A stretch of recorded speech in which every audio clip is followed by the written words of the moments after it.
Students, आज हम पढ़ेंगे इलेक्ट्रिक मेजरमेंट के बारे में, जो कि हमारा इलेक्ट्रिसिटी वाला चैप्टर है, उसी का एक पार्ट है। तो ये जो इलेक्ट्रिक मेजरमेंट है स्टूडेंट, इसका मतलब है कि इलेक्ट्रिसिटी से रिलेटेड जितने भी पैरामीटर हैं, like resistance, internal resistance of cell, potential difference, EMF of any cell, तो ये जो सारी चीजें हैं ये सब हम मेजर कर सकते हैं। तो इसीलिए हम पढ़ेंगे इलेक्ट्रिक मेजरमेंट। तो एक ये ऐसा हमारे पास चैप्टर है जिसमें हम कुछ पर्टिकुलर रूल्स और प्रिंसिपल को अगर यूज करें तो हमारे लिए पैरामीटर सॉल्व करने, डिटरमाइन करने काफी इजी होंगे। तो इस चैप्टर में हम पढ़ेंगे किरचॉफ्स रूल के बारे में, व्हीटस्टोन ब्रिज प्रिंसिपल के बारे में और मीटर ब्रिज के बारे में। तो आज के लिए हम इन्हीं तीनों टॉपिक पे डिस्कस करेंगे। तो स्टूडेंट्स, जब हम इलेक्ट्रिक मेजरमेंट की बात करते हैं तो ये चीज आती है जब हमारे पास एक कॉम्प्लेक्स सर्किट हो तब। वैसे तो हम इससे पहले वाले चैप्टर में पढ़ चुके हैं कि करंट कैसे निकालना है, पोटेंशियल डिफरेंस कैसे निकालना है, रेजिस्टेंस कैसे निकालना है, लेकिन हमने इसके लिए एक नया चैप्टर क्यों पढ़ना पड़ा? क्योंकि ये चैप्टर हमें हेल्प करेगा जब हमारे पास सर्किट हो कॉम्प्लेक्स। जैसे मैंने यहाँ बना रखा है, ये कॉम्प्लेक्स सर्किट है जिसमें काफी सारे रेजिस्टेंस और सेल लगे हुए हैं। इसके अलग अलग पार्ट में अलग अलग करंट फ्लो कर रहा है। तो जब हमारे पास एक कॉम्प्लेक्स सर्किट हो तो जो हमने पिछले चैप्टर में पढ़ा है ओम्स लॉ, वो शायद इतना सुटेबल नहीं है जो इन रेजिस्टेंस में से किसी को या किसी सेल के ईएमएफ को या किसी भी आर्म का रेजिस्टेंस डिटरमाइन करने में वो हेल्प कर सके।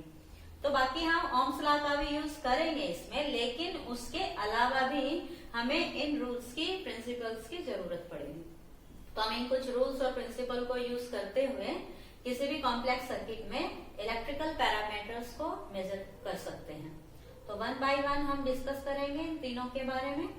तो सबसे पहले तो यहाँ जो डायग्राम बना है ये आपको दिख रहा है कि इसमें दो सेल हैं। दैट आप इसको लिख सकते हैं cell having EMF E1 and this cell having EMF E2। यहाँ तीन रेजिस्टेंस हैं R1, R, R2, और यहाँ अलग अलग आर्म्स में, जैसे कि AF में करंट फ्लो करता है I1, जो BE है इसमें करंट फ्लो कर रहा है I1, I2, और जो CD है इसमें करंट फ्लो करता है I2। तो ये जो डिफरेंट करंट्स और सेल्स और रेजिस्टर हमने लगा रखे हैं, इस कॉम्प्लेक्स सर्किट में हम कैसे किसी अननोन क्वांटिटी को फाइंड आउट करेंगे? तो इसको सॉल्व करने के लिए किरचॉफ्स ने बहुत अच्छे रूल दिए हैं जिन्हें हम किरचॉफ्स रूल्स कहते हैं। तो किरचॉफ ने दो रूल दिए हैं, two rules Kirchhoff's have given, that is Kirchhoff's first law, first rule, and Kirchhoff's second law या सेकंड रूल। तो ये जो रूल्स हैं, जो लॉज हैं, ये कैसे काम करते हैं, वन बाय वन हम दोनों के बारे में पढ़ेंगे। तो पहली बात तो यही है कि किरचॉफ्स रूल है वो किसके लिए यूज करेंगे हम? कॉम्प्लेक्स सर्किट के लिए। तो यहाँ जो किरचॉफ्स रूल है वो जो हम कहते हैं Kirchhoff first law, first rule. तो जो किरचॉफ्स का फर्स्ट लॉ है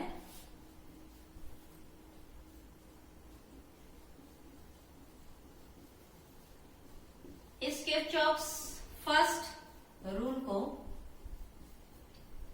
किरचॉफ्स लॉज या रूल्स, इसमें हम बात करेंगे फर्स्ट लॉ की।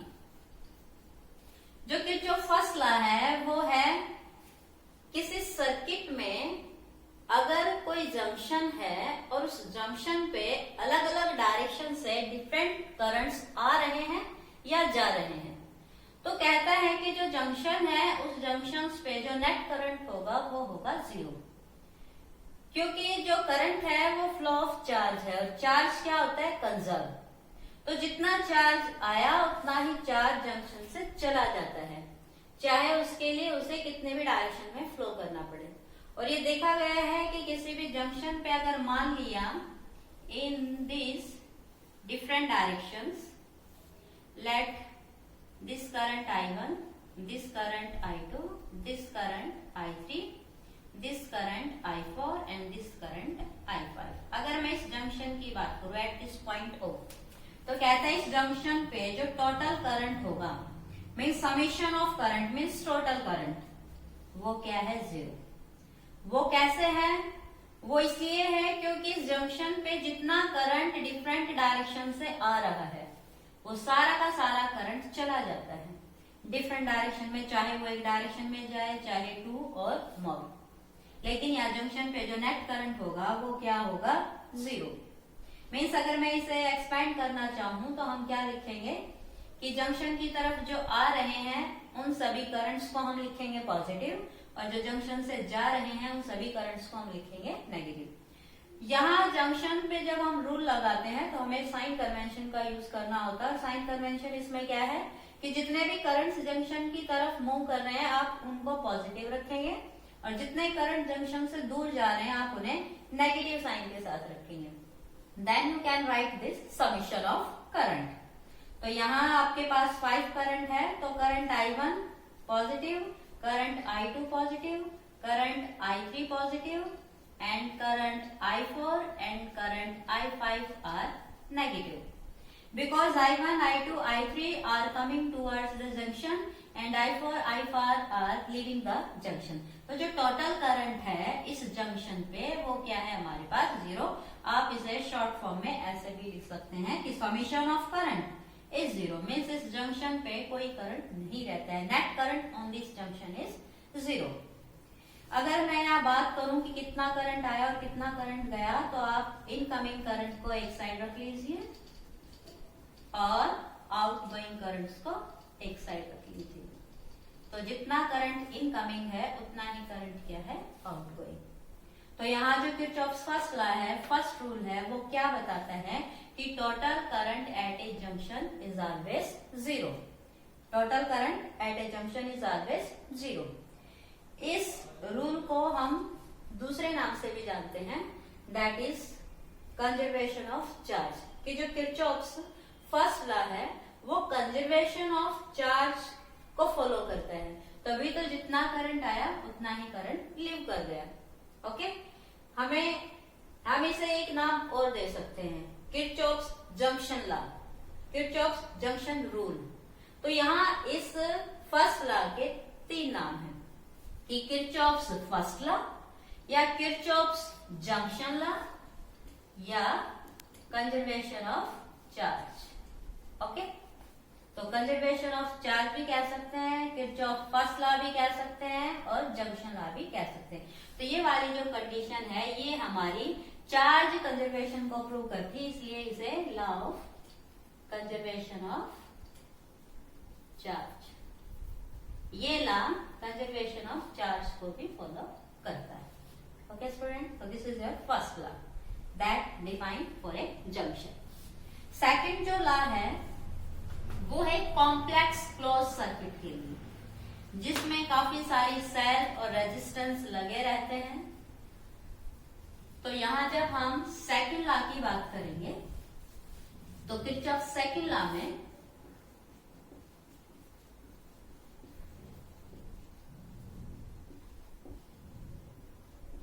हम एक क्लोज मैश लेते हैं, क्लोज सर्किट लेते हैं। कॉम्प्लेक्स सर्किट है वहां इसका यूज ज्यादा अच्छा है।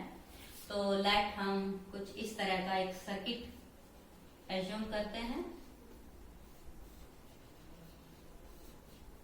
जिसके अंदर 2 और मोर सेल हों। तो let this circuit having 2 cells having EMF E1 and E2. Current from this cell is I1 flowing in this arm and at this point it can flow in this. This cell having EMF E2 produce current I2 flow through this arm and at junction it also flow through. So through this resistance total current is I1 and I2. और जैसे ये current flow करेगा इस junction पे आके इधर I1 और इधर I2। तो यहाँ इस रेजिस्टेंस को आप कह सकते हैं R1, इसे आप कह सकते हैं R2 और इसे आप कह सकते हैं R। तो लेट ये आपके पास जो क्लोज लूप है इसका नाम आप रख लीजिए A, B, C, D, E and F। तो ये जो क्लोज लूप है A, B, C, D, E, F, A, तो ये जो क्लोज सर्किट है आप इसके किसी इस हिस्से को भी कंसीडर कर सकते हैं, इसको भी कर सकते हैं, आप इस पूरे पार्ट को भी कंसीडर कर सकते हैं। तो जब किसी क्लोज सर्किट की हम बात करते हैं तो किरचॉफ सेकंड लॉ काफी इंपॉर्टेंट है, बहुत हेल्पफुल है। लेकिन इस लॉ को यूज करने से पहले हमें फर्स्ट लॉ की तरह कुछ साइन कन्वेंशंस यहाँ मानने पड़ेंगे। तो इसमें जो सबसे पहला साइन कन्वेंशन है वो ये है कि जब भी आप किसी सर्किट को कंसीडर करते हैं, जब भी आप किसी लूप को कंसीडर करते हैं, तो आप उस लूप में करंट की डायरेक्शन और ईएमएफ ऑफ जो सेल है उसके साइन का ध्यान रखेंगे। तो इसमें जो फर्स्ट रूल है वो ये है कि अगर आप किसी क्लोज सर्किट की बात करें, लाइक मेरे पास सर्किट है ए बी ई एफ ए, ये जो सर्किट है ए बी ई एफ ए, इस सर्किट में अगर आप किसी भी हिस्से में जा रहे हैं जैसे बी से ई, तो मेरे पास करंट की डायरेक्शन यही है और यही क्या है मेरी लूप की कंसिडरेशन कि मैंने लूप का हिस्सा लिया है बी से ई। तो जो मेरी लूप की कंसिडरेशन है और जो करंट की डायरेक्शन है, अगर दोनों मैच करते हैं, दोनों सेम है, तो वहां हम करंट और रेजिस्टेंस के प्रोडक्ट को क्या लेंगे? पॉजिटिव। अंडरस्टैंड? तो जो पोटेंशियल डिफरेंस होगा अक्रॉस दिस रेजिस्टेंस, आप उसके साइन को क्या रखेंगे? पॉजिटिव। लेकिन आप लूप को ले रहे हैं F E B A F, तो हम आ रहे हैं ई से बी की तरफ, लेकिन करंट फ्लो कर रहा है बी से ई की तरफ, तो दोनों की डायरेक्शन क्या हो गई? अपोजिट। तब हम आई आर प्रोडक्ट को क्या लेंगे? नेगेटिव। तो पहला तो हमारा जो रूल है वो है for the sign of I R product. Understand? तो अगर आप लूप की डायरेक्शन में करंट की डायरेक्शन देखते हैं तो आई आर प्रोडक्ट क्या होगा? पॉजिटिव। और अगर आप लूप से अपोजिट करंट की डायरेक्शन पाते हैं तो हम क्या लिखेंगे? आई आर प्रोडक्ट नेगेटिव। दूसरा जो रूल है वो होता है साइन ऑफ दिस ईएमएफ। हमारे पास ये जो दो सेल है, आप जिस भी सर्किट में कंसीडर कर रहे हैं, तो आप जब किसी भी पार्ट में आते हैं जैसे एफ से ए की तरफ, तो आप लूप के जिस पार्ट में चल रहे हैं, ओके, और आपके सामने सेल का जो भी टर्मिनल आता है, अगर आप एफ से ए की तरफ आ रहे हैं तो आपके सामने आता है सेल का नेगेटिव टर्मिनल, तो आप ईएमएफ को लिखेंगे नेगेटिव। और अगर आप जा रहे हैं ए से एफ की तरफ तो आपके सामने आता है सेल का पॉजिटिव टर्मिनल, तो आप ईएमएफ को लिखेंगे पॉजिटिव। तो यहाँ जो दूसरा साइन है वो आता है for the sign of EMF of the cell. ये सबसे सिंपल साइन कन्वेंशन है। अगर आप इन्हें याद रखेंगे तो आपको सर्किट सोल्व करने में, वैल्यू पुट करने में काफी आसानी मिलेगी। तो बड़ा ही सिंपल है कि जब आप ए से एफ की तरफ जा रहे हैं तो आपके पास टर्मिनल है पॉजिटिव, तो you have to write positive EMF. अगर आप जा रहे हैं एफ से ए की तरफ तो आपके सामने आता है negative terminal, then you write negative EMF. Okay, same for the current. अगर सर्किट की डायरेक्शन करंट की डायरेक्शन सेम है तो हम आई आर प्रोडक्ट को लिखेंगे पॉजिटिव, और अगर सर्किट की डायरेक्शन करंट की डायरेक्शन से अपोजिट है तो आप आई आर प्रोडक्ट को लिखेंगे नेगेटिव। तो ये दो रूल्स अगर आप याद रखेंगे तो आपके लिए काफी इजी रहेगा, अदरवाइज कैलकुलेशन में आएगी प्रॉब्लम्स। तो यहाँ जो सेकंड लॉ है वो सेकंड लॉ कहता है कि in a close circuit total EMF and total IR product that remain constant. Means अगर मैं ईएमएफ की बात करूं तो आप उसे लिखेंगे ई से, एंड टोटल आईआर प्रोडक्ट, ये क्या होता है? कांस्टेंट। कि किसी सर्किट में जो टोटल ईएमएफ है और जो टोटल आईआर प्रोडक्ट है वो क्या होता है? कांस्टेंट। मीन्स वो टोटल क्या होता है? जीरो। ओके, हम इसको ऐसे भी लिख सकते हैं कि जो टोटल ईएमएफ है वो क्या होता है? Total of IR product. आप इस रूल को ऐसे भी लिख सकते हैं और ऐसे भी लिख सकते हैं, और कई बुक्स में ये आपको ऐसे भी लिखा हुआ मिल सकता है कि जो total EMF of A circuit वो क्या होता है? जीरो। आप इसे ईएमएफ कहिए, पोटेंशियल डिफरेंस कहिए, आईआर प्रोडक्ट कहिए, सेम थिंग। तो आप इसे ऐसे भी लिख सकते हैं, ऐसे भी लिख सकते हैं और ऐसे भी लिख सकते हैं। तो यहाँ जब हम इस लॉ को प्रूव करते हैं तो पहली बात तो यही कि हमें वो दोनों साइन कन्वेंशन याद करने पड़ेंगे, देन यू कैन सॉल्व। तो चलिए हम इस सर्किट को देखते हैं कि ये चीज फॉलो करती है कि नहीं। तो हमें कोई एक पार्ट मानना पड़ेगा। जब भी आपके पास कॉम्प्लेक्स सर्किट हो तो यहाँ आपके पास तीन चॉइस है, आप तीन सर्किट कंसिडर कर सकते हैं, A B E F A. A B C D E F A 2 और B C D E B 3। यहाँ आपके पास 3 सर्किट है, क्लोज मैथ आपके पास 3 है, जिनमें ईएमएफ भी है और रेजिस्टेंस भी है। तो जब भी आपके पास किसी भी तरह की प्रॉब्लम आए, आप इन तीनों सर्किट में से तीनों की हेल्प ले सकते हैं और वो आपकी प्रॉब्लम सॉल्व करने में बिल्कुल हेल्पफुल होगा। तो यहाँ देखिए हम इस सर्किट को कैसे लिखेंगे किरचॉफ सेकंड लॉ के अकॉर्डिंग। तो लेट हम लूप लेते हैं ए सी डी एफ ए। तो जब हम इस लूप की बात कर रहे हैं A B C D E F A, तो जो लूप होती है वो आपने जहां से शुरू की है वहां तक जाना होता है। कई बार इसके ऊपर ये साइन भी लगा दिया जाता है, it means it is a close loop. Okay, तो जब हम इस लूप को लेते हैं कि लेट इन दिस लूप हमें किरचॉफ्स रूल फॉलो करना है कि I R product and EMF are equal. तो जब हम इस लूप की बात करेंगे तो ए से जब हम सी तक आते हैं तो हमारे पास कोई पोटेंशियल डिफरेंस नहीं है, लेकिन जब हम सी से डी तक जाते हैं तो हमारे पास एक तो है सेल और एक है हमारे पास रेजिस्टेंस। तो इस वाले पार्ट में सी डी वाले पार्ट में हमारे पास आता है ईएमएफ और आईआर। तो इस वाले पार्ट में हम कंसिडर करेंगे कि हमारे पास दोनों चीज है, हमारे पास करंट भी है, रेजिस्टेंस भी है और ईएमएफ भी है। तो किरचॉफ रूल लगाइए। तो जब हम सी से डी जाते हैं तो हमारी इक्वेशन क्या बनेगी कि यहाँ जब हम सी से डी जाते हैं तो हमारे पास कौन सा टर्मिनल है, पॉजिटिव। तो हम ईएमएफ को लिखेंगे positive plus IR product.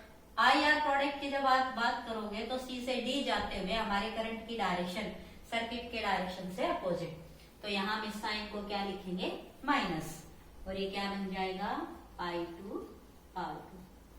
Okay, फिर हम चलते हैं D से F, कोई रेजिस्टेंस नहीं है। फिर आते हैं F से A। तो F से A जब हम आते हैं तो हमारे पास रेजिस्टेंस है जिसके अक्रॉस पोटेंशियल डिफरेंस होगा और हमारे पास एक सेल है जिसका हमें ईएमएफ लेना है। तो जब आप F से A आ रहे हैं तो करंट की डायरेक्शन जो है वही हमारे पास सर्किट की डायरेक्शन है। तो F से A आते हुए हमारा जो IR प्रोडक्ट होगा वो क्या बन जाएगा, पॉजिटिव, मीन्स I1 R1। ये जो करंट I1 है ये हमारे इस R1 में फ्लो करता है। अब जब हम इसकी बात कर रहे हैं तो यहाँ हमारे पास टर्मिनल कैसा है, नेगेटिव। तो यू कैन राइट माइनस का ईएमएफ। और हमने क्या कहा था कि total EMF and total IR all are 0, कि total sum of EMF and IR products are 0 means constant. तो आप इसे सिंप्लीफाई कर सकते हैं और आप क्या लिखेंगे कि E2 माइनस E1 क्या है, I2 R2 minus I1 R1। तो जो आप ईएमएफ हम सबको एक तरफ रख लीजिए और जो IR प्रोडक्ट्स हम सबको एक तरफ रख लीजिए, आपके पास जो इक्वेशन आएगी वो बन जाएगी ये।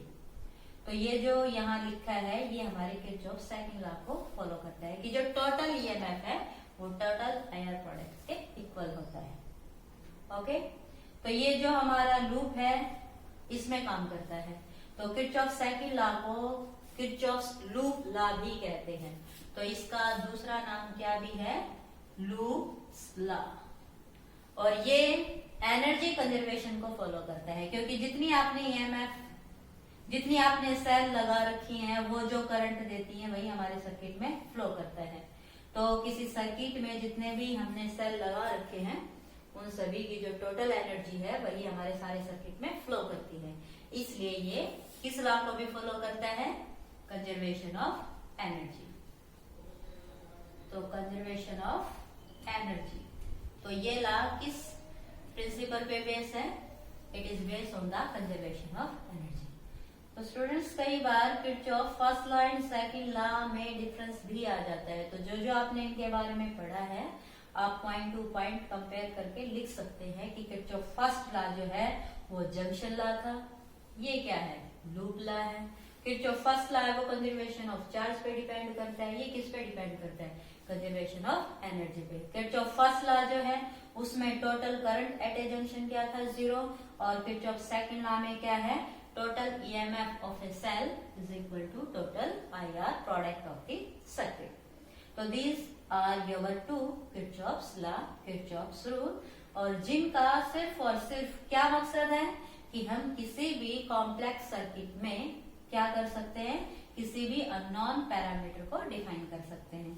हो सकता है आपके पास R2 हो, R1 है, R भी है, आपके पास करंट्स भी हैं और इस सेल का ईएमएफ आपको निकालना है। तो आप किसी भी सर्किट की इक्वेशन लिखिए।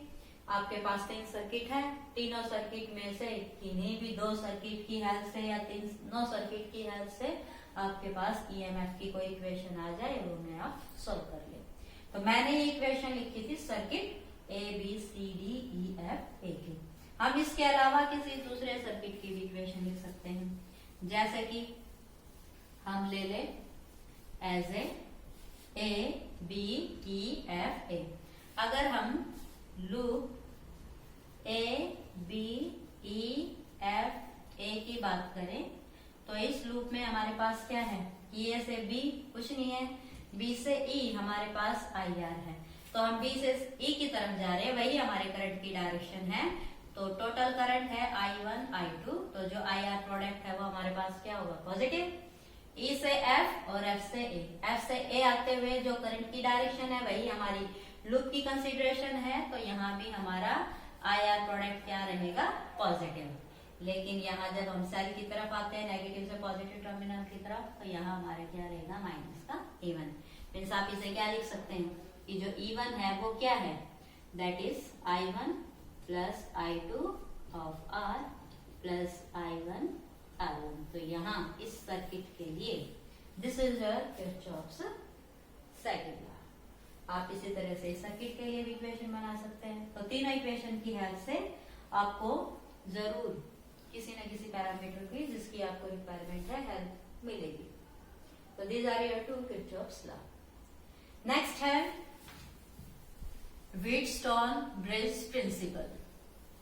व्हीटस्टोन नाम के एक साइंटिस्ट ने एक रेजिस्टेंस के ब्रिज को यूज करके प्रिंसिपल दिया, और वो भी हमारे इलेक्ट्रिकल पैरामीटर के मेजरमेंट में काफी हेल्पफुल रहा। सो उन्हीं की इस एक अचीवमेंट को व्हीटस्टोन ब्रिज प्रिंसिपल का नाम दिया गया। और वो क्या है, तो क्या है, इसमें एक ब्रिज है 4 रेजिस्टेंस का, कुछ इस तरह से कि हमारे पास 4 रेजिस्टेंस है in the form of A bridge. ये एक 4 रेजिस्टेंस का ब्रिज है और इनका नाम हम मान लेते हैं P Q R S।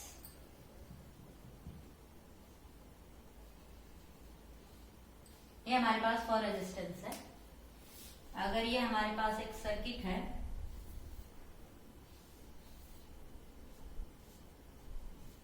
That this is a cell and this is the key. Current अगर सर्किट में फ्लो करता है I, तो इस जंक्शन पे आके इस करंट को 2 रास्ते मिल जाएंगे, I1 एंड I2। और जब यहाँ ये आएगा तो यहाँ इस ब्रिज में एक रेजिस्टेंस और लगा रखा है, या you can say it is A galvanometer. अगर यहाँ हम गैल्वेनोमीटर लगा दे, गैल्वेनोमीटर का काम आपको पता है क्या होता है, to detect the presence of current. इस सर्किट में यहाँ करंट फ्लो करता है कि नहीं, हमें ये चेक करना है, तो हमने क्या लगा दिया, गैल्वेनोमीटर। तो आप ये रेजिस्टेंस भी लगा सकते हैं या आप इसकी जगह सिंपली ये गैल्वेनोमीटर भी रख सकते हैं। तो गैल्वेनोमीटर हमारे पास में खुद एक रेजिस्टिंग पार्ट है, उसका अपना एक रेजिस्टेंस है। तो आप गैल्वेनोमीटर समझे कि यहाँ इसका अपना रेजिस्टेंस है और आप इसके रेजिस्टेंस को क्या नाम देंगे, G। जैसे इस रेजिस्टेंस का नाम है P, इसका है Q, इसका है R, इसका है S, तो इस रेजिस्टेंस का नाम क्या रहेगा, G। तो जैसे ही करंट इस जंक्शन पे आता है तो यहाँ इसके पास फिर से 2 वेज हैं, पाथ हैं। तो यहाँ जो करंट I1 आता है, ये यहाँ चलो गैल्वेनोमीटर में करंट गया IZ, तो यहाँ जो बचा हुआ करंट है वो क्या आएगा, I1 माइनस IZ। इसी तरह से जो I2 करंट है इस जंक्शन पे आके एक करंट यहाँ फ्लो कर गया इस जंक्शन पे, तो इस जंक्शन पे 2 डायरेक्शन से करंट आया, इधर जो करंट जाएगा S में वो क्या होगा, I2 प्लस IZ। और जब ये सारा करंट यहाँ आ जाएगा इस जंक्शन पे, वो फिर से हमारे पास क्या बन जाएगा, I1 प्लस I2, और जो कि क्या था हमारा I। तो जो I करंट इस जंक्शन पे आके क्या बन गया I1 I2, और इस जंक्शन पे जो I1 I2 आके वो क्या बन गया हमारे पास I। तो यहाँ सर्किट में करंट फ्लो कर रहा है I। तो ये आपके सामने कॉम्प्लेक्स सर्किट है जिसमें आपके पास 5 रेजिस्टेंस है और 4 रेजिस्टेंस इस ब्रिज के फॉर्म में है। तो व्हीटस्टोन ब्रिज प्रिंसिपल के अकॉर्डिंग क्या है कि अगर इस वाले पार्ट में कोई करंट ना जाए, अगर गैल्वेनोमीटर में डिफ्लेक्शन होता है नल, नो डिफ्लेक्शन, तब ये देखा गया है कि ये जो दो रेजिस्टेंस है और ये जो दो रेजिस्टेंस है इनका रेशियो इस रेशियो के इक्वल होता है। Means if Ig is 0 then P by Q is equal to R by S। ये है हमारे व्हीटस्टोन ब्रिज प्रिंसिपल का प्रिंसिपल। तो अगर Ig 0 है तो P by Q है वो R by S के इक्वल होगा। अगर हम उल्टा करें, रिवर्स करें, मीन्स अगर P by Q is equal to R by S है तो आपके पास Ig क्या होगा 0। और ये जो कंडीशन होती है, ये जो कंडीशन है, इस कंडीशन को हम बोलते हैं कि सर्किट इज बैलेंस। ये जो सर्किट है ये अब बैलेंस है अगर यहां से कोई करंट नहीं जाता है। अंडरस्टैंड? तो ये हमारा इस व्हीटस्टोन ब्रिज प्रिंसिपल का एक सर्किट डायग्राम है और ये इसके रिजल्ट है। अब ये चीज हमें प्रूव करनी है कि कैसे इस कॉम्प्लेक्स सर्किट में ऐसा हो गया कि अगर I से 0 है तो P by Q है वो R by S के इक्वल होगा। और ऐसे कैसे हो सकता है कि अगर P by Q R by S के इक्वल है तो गैल्वेनोमीटर में कोई डिफ्लेक्शन नहीं होगा, मीन्स इस साइड से इस आर्म से कोई करंट नहीं जाएगा। तो ये जो हमारे पास कॉम्प्लेक्स सर्किट है हम इसका नाम लिख लेते हैं A B C D। तो यहाँ ये हमारे पास एक क्लोज लूप है A B D A, एक क्लोज लूप है B C D B। हमारे पास दो क्लोज लूप है, आप चाहे तो A B C D A भी लिख सकते हैं, लेकिन हमें यहाँ इस IG की जरूरत है। IG को हमें कंसीडर करना है तो हम ये दो लूप लेंगे, एक ये और एक ये, जिसमें हम ये देख रहे हैं कि इस वाली लूप में भी IG आता है और इस वाली लूप में भी IG आता है। हम इस पूरी की पूरी सर्किट में किरचॉफ सेकंड लॉ का, किरचॉफ सेकंड लॉ का यूज करेंगे और हम ये चीज प्रूव कर देंगे। तो let's see how this take place.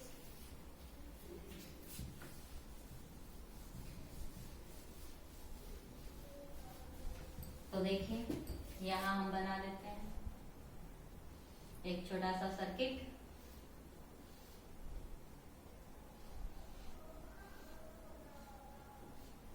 ये है आपका P, ये है आपका Q, ये है आपका R और ये है आपका रेजिस्टेंस S। ये आपका करंट यहाँ था I और यहाँ भी आपको क्या मिलेगा I।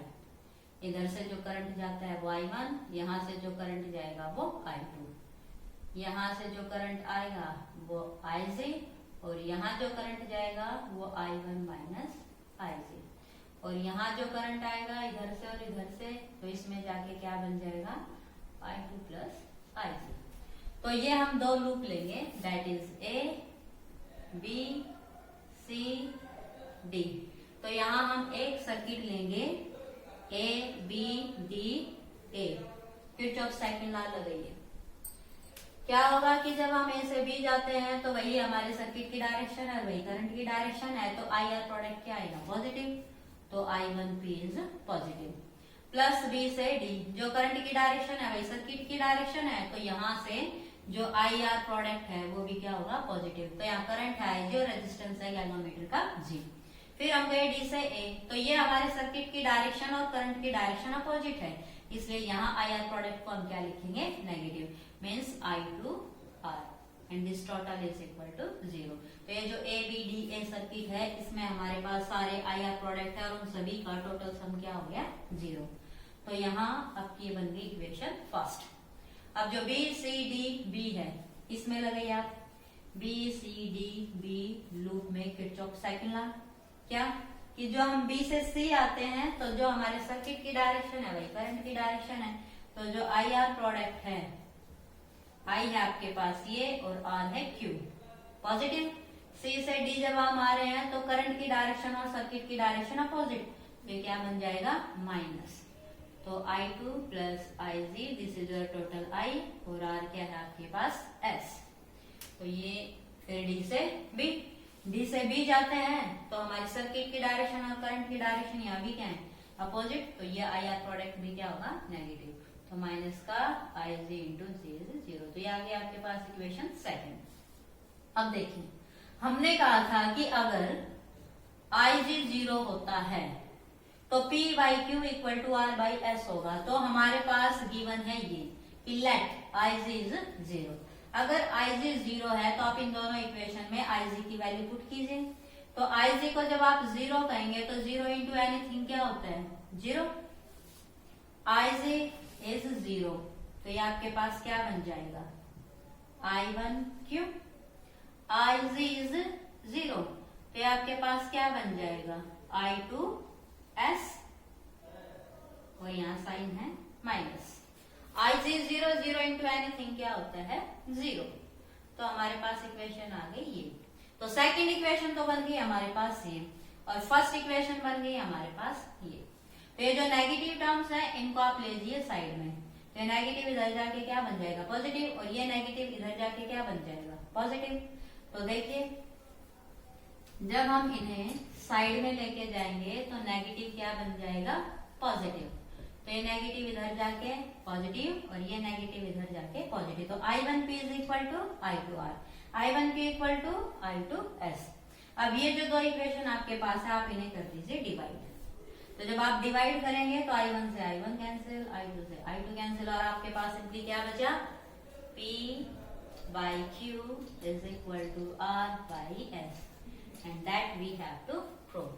तो यही था व्हीटस्टोन ब्रिज कि अगर IG 0 होता है तो P बाई Q है वो R बाई S के इक्वल होगा। This is our Wheatstone bridge. तो स्टूडेंट्स जब हमारे पास एक कॉम्प्लेक्स सर्किट हो जिसमें आपको 5 रेजिस्टेंस दे रखे हैं, तो ये वाला रेजिस्टेंस हम कैलकुलेशन में रिजेक्ट कर सकते हैं अगर हमारे पास ये वाली कंडीशन मिल जाए। तो फिर हमें सर्किट में 5 नहीं सिर्फ 4 रेजिस्टेंस के साथ कंसिडर करना पड़ेगा, और हमारा सर्किट काफी इजी हो जाएगा। कि अगर ये वाला हम सर्किट में नहीं लेंगे तो हमारा जो सर्किट है वो वेरी सिंपल ये बन जाएगा कि these two resistance are in series and these two resistance are in series. आप इन दोनों को सीरीज में कैलकुलेट कीजिए, इनको सीरीज में कैलकुलेट कीजिए, और अब ये क्या बन जाएगा पैरेलल। तो इस तरह से अगर हमारे पास इस व्हीटस्टोन ब्रिज प्रिंसिपल की नॉलेज है तो हम एक कॉम्प्लेक्स सर्किट को थोड़ा सा इजी कर सकते हैं, सिंपल कर सकते हैं। तो this is beauty of this circuit, this Wheatstone bridge principle. Next हम कंसिडर करते हैं मीटर ब्रिज। तो जो मीटर ब्रिज है ये एक्चुअली व्हीटस्टोन ब्रिज का एक प्रैक्टिकल फॉर्म है, यूज करेंगे। तो हमारी फिजिक्स लैब में ये किस फॉर्म में यूज होता है मीटर ब्रिज की फॉर्म में। तो मीटर ब्रिज बिल्कुल व्हीटस्टोन ब्रिज के जैसा एक सिस्टम है। क्या होता है मीटर ब्रिज में, देखिए हम इसे अभी शो करेंगे कि metre bridge is practical form of Wheatstone bridge. तो जो मीटर ब्रिज है उसमें क्या होता है कि हमारे पास एक वुडन बोर्ड होता है, और उस वुडन बोर्ड पे एक 1 मीटर लेंथ की वायर होती है। ओके 1 मीटर लेंथ, इसलिए इसे कहा जाता है मीटर ब्रिज, क्योंकि यहाँ एक वायर है और उस वायर की जो लेंथ है वो कितनी है 1 मीटर। मीन्स यहाँ से लेके 0 अप टू 100 सेंटीमीटर। तो length of this wire is actually 100 centimetre, means 1 metre. अब इसके साथ क्या अरेंजमेंट होता है कि हमारे पास दो ऐसे एक पूरा वुडन बोर्ड होता है, और उस वुडन बोर्ड में यहाँ इस तरह से 2 ब्लॉक होते हैं। मीन्स यहाँ अरेंजमेंट होता है स्ट्रिप्स का।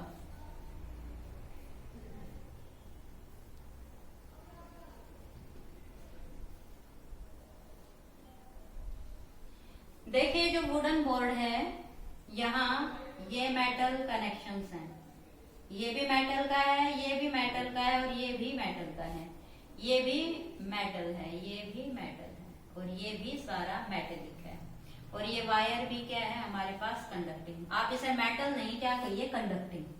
ये हमारा पूरा सिस्टम जो है ये कंडक्टिंग स्ट्रिप है, कंडक्टिंग स्ट्रिप है। ये स्ट्रिप्स भी कंडक्टिंग है और ये स्ट्रिप भी कंडक्टिंग है। और ये जो हमने यहाँ से यहाँ तक 0 से लेके इसको और 100 से लेके इसको, ये कनेक्शन भी क्या है, कंडक्टिंग। एक्चुअली मेटल नहीं, मेटल एलॉय है। और जो मटेरियल यहाँ लगता है, जो कंडक्टिंग मटेरियल यहाँ हम यूज करते हैं, वो होता है मैग्नीन और टंगस्टन का। तो ये जो स्ट्रिप्स हैं ये कॉपर की भी हो सकती हैं और मैग्नीन एंड टंगस्टन की भी हो सकती हैं। तो आप इन्हें कॉपर भी कह सकते हैं या मैग्नीन एंड टंगस्टन। लेकिन जो ये वायर है, कंडक्टिंग वायर, ये होती है मैग्नीन और टंगस्टन की। तो ये सारा कनेक्शन जो है मैग्नीन टंगस्टन के एलॉय का फॉर्म में हो सकता है, कॉपर वायर की फॉर्म में हो सकते हैं।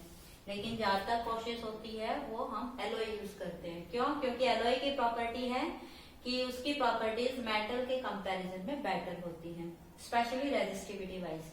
कि एलॉय का रेजिस्टेंस वेरी नहीं करता है with change in temperature. Physical conditions के साथ एलॉय की रेजिस्टिविटी कांस्टेंट रहती है। तो हम जब यहाँ एक्सपेरिमेंट करते हैं तो जब करंट वायर में फ्लो करता है तो वो वायर गर्म हो जाती है, करंट का हीटिंग इफेक्ट होता है। और अगर हीट होगी, टेम्परेचर राइज करेगा तो रेजिस्टिविटी वेरी करेगी। और जो कुछ हम इस सर्किट से करना चाहते हैं वो हमारे सारे पैरामीटर क्या हो जाएंगे, वेरी डिफरेंट। तो जो हमें एक्चुअल रीडिंग चाहिए वो नहीं मिल पाएंगे। तो हम ऐसा मटेरियल यूज करते हैं जिसकी रेजिस्टिविटी वेरी ना करे, चाहे सर्किट के साथ कितनी देर काम करे। संभावना ये होनी चाहिए कि there should be not change in resistivity of circuit. तो यहाँ जो ये मैंने 2 जगह छोड़ दी हैं, यहाँ कनेक्शन होते हैं। इस गैप में यहाँ 2 रेजिस्टेंस फिट करने होते हैं। यहाँ जो एक रेजिस्टेंस है इसका नाम है R और ये जो एक रेजिस्टेंस है इसका नाम है S। और यहाँ एक कनेक्शन और होता है। यहाँ ये 3 टर्मिनल होते हैं, एक टर्मिनल के साथ ये, एक टर्मिनल के साथ ये, और ये जो दूसरा टर्मिनल है इसके साथ हम लगा देते हैं गैल्वेनोमीटर। और ये जो टर्मिनल है यहाँ हमारे पास गैल्वेनोमीटर लगा रहता है। और जो गैल्वेनोमीटर है उसके दूसरे टर्मिनल के साथ यहाँ एक कंपोनेंट होता है जिसे हम कहते हैं जॉकी। ये जॉकी होता है। ये एक पेन लाइक इंस्ट्रूमेंट होता है लैब में इस वायर पे स्लाइड करने के लिए, जिसका सिरा टिप सामने से शार्प होता है, वो हम इस पे स्लाइड करते हैं। तो इसमें क्या होता है कि जैसे ही हम सर्किट के साथ करंट की बात करते हैं, इस सर्किट में जैसे ही करंट फ्लो होता है, क्या होता है कि हम इसके साथ क्या लगाते हैं, एक सेल। यहाँ इसके साथ आप कोई भी सेल या बैटरी लगाइए और यहाँ आप स्विच लगाइए और आप इसे कनेक्ट कर दीजिए। ये हमारा एक इलेक्ट्रिकल सर्किट पूरा हो जाता है। ये मीटर ब्रिज का एक डेमो है। सिंपली एक वुडन बोर्ड पे ये सारा हमारा कनेक्शन होता है। ओके, एक वुडन बोर्ड पे आप इसे ऐसे कर सकते हैं कि ये इस पे टच नहीं होना चाहिए। ओके, तो जो वुडन बोर्ड होता है उस वुडन बोर्ड पे ये 3 हमारी मेटेलिक स्ट्रिप होती हैं, जिनके साथ ये 2 ब्लॉक होते हैं जिनमें हमारा रेजिस्टेंस R और S होता है, और ये गैल्वेनोमीटर के साथ हमारा जॉकी होता है। क्या होता है इसमें कि जैसे ही करंट स्विच ऑन होता है यहाँ से, वो इस वायर में फ्लो करेगा। इस वायर के साथ ही हमने गैल्वेनोमीटर से जॉकी को कनेक्ट कर रखा है, तो इस वायर की जो करंट है वो इस वायर में आएगी और यहाँ गैल्वेनोमीटर में भी करंट आएगा। क्या है कि ये जो हम एक रेजिस्टेंस है, ये अपनी तरफ से एक सुटेबल रेजिस्टेंस हम रख लेते हैं। यहाँ हम रखते हैं अननोन रेजिस्टेंस, मीन्स यहाँ हमारे पास 4 रेजिस्टेंस है। अगर हम 3 को जानते हैं तो हम चौथे की वैल्यू निकाल सकते हैं। If 3 are known then 4th can be find out. तो यहाँ लेट हमारे पास R नॉन है, हम अपनी मर्जी से यहाँ एक सुटेबल रेजिस्टेंस रखते हैं और फिर जॉकी को इस पे स्लाइड करते हैं। जब आप जॉकी को इस वायर पे स्लाइड करते हैं तो स्लाइड करते हुए किसी पॉइंट पे आते ही, जॉकी के इस पॉइंट पे आते किसी भी जगह, यहाँ भी हो सकता है, यहाँ भी हो सकता है, इधर भी हो सकता है, तो गैल्वेनोमीटर में कहीं ना कहीं किसी न किसी टाइम पे किसी न किसी पॉइंट पे डिफ्लेक्शन आएगा नल। अगर गैल्वेनोमीटर पे नल डिफ्लेक्शन आता है तो हम उस पॉइंट को यहाँ मार्क कर लेते हैं।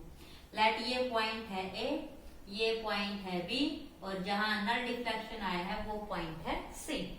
तो यहाँ कहता है कि सी पॉइंट पे अगर गैल्वेनोमीटर में नल डिफ्लेक्शन है तो हम कहेंगे सर्किट इज बैलेंस, क्योंकि हमने यहाँ भी कहा था कि अगर यहाँ से करंट फ्लो नहीं करता है तो your circuit is balance. Understand? तो अगर सर्किट बैलेंस है तो हम व्हीटस्टोन ब्रिज प्रिंसिपल को फॉलो कर सकते हैं, क्या कि P by Q is equal to R by S. ये कंडीशन तब होगी जब आप जो कि कोई पे स्लाइड करते हुए यहाँ हमारे पास गैल्वेनोमीटर में डिफ्लेक्शन क्या है न। तो अब R तो हमारे पास है और ये जो S है ये S होता है हमारा अननोन रेजिस्टेंस, हमें इसकी वैल्यू निकालनी होती है। ये जो S की जगह है ये हमारा कोई अननोन रेजिस्टेंस है जिसकी वैल्यू हमें निकालनी है। S हमने खुद रखा है तो S आपको निकालना है, R आप जानते हैं लेकिन P और Q का है वो भी तो हमें चाहिए। P Q होंगे R होगा तभी तो S निकलेगा। तो यहाँ P और Q बड़ी आसानी से आप निकाल सकते हैं। कैसे? कि जिस पॉइंट पे डिफ्लेक्शन आया है आप उस लेंथ को कंसीडर कीजिए। ये जो आपकी लेंथ है इस लेंथ का जो रेजिस्टेंस है, तो यहाँ जो ये टोटल लेंथ है इस टोटल लेंथ का इस टोटल वायर का अपना एक इंटरनल रेजिस्टेंस है और लेट वो internal resistance per unit length कितना है R, की resistance per unit length is R। तो यहाँ जो लेंथ है वो है A से C, तो यूनिट लेंथ का रेजिस्टेंस अगर R है तो ये जो AC है, अंडरस्टैंड, आप इस लेंथ को कह लीजिए L, AC को आप क्या कह सकते हैं L। तो C से जो B है वो आपके पास क्या बच जाएगा 100 माइनस L। तो अगर यूनिट लेंथ का रेजिस्टेंस R है तो L लेंथ का रेजिस्टेंस क्या हो जाएगा L इंटू R। सिमिलरली जो CB लेंथ है उसका रेजिस्टेंस क्या हो जाएगा जो लेंथ है इंटू R। तो ये जो आपके पास लेंथ है AC ये एक्चुअली आपका रेजिस्टेंस है P और ये जो लेंथ है CB एक्चुअली आपका रेजिस्टेंस है Q। तो जो हमारे P और Q है वो हम किससे लेंगे इन दो सेगमेंट से। ओके, तो जो आपके पास P है उसका रेजिस्टेंस क्या है L इंटू R और जो Q है उसका रेजिस्टेंस क्या है 100 minus L into R is equal to R by S। तो R से R कैंसिल, तो आपके पास जो सर्किट है वो सर्किट हमारा क्या बन जाएगा, this is our L upon 100 minus L is equal to R by S। और अगर आपको S निकालना है तो आपका S क्या बन जाएगा R upon L into 100 minus L। So you can find out your S. So this is the known resistance can be defined using the Wheatstone principle. Okay students, आज के लिए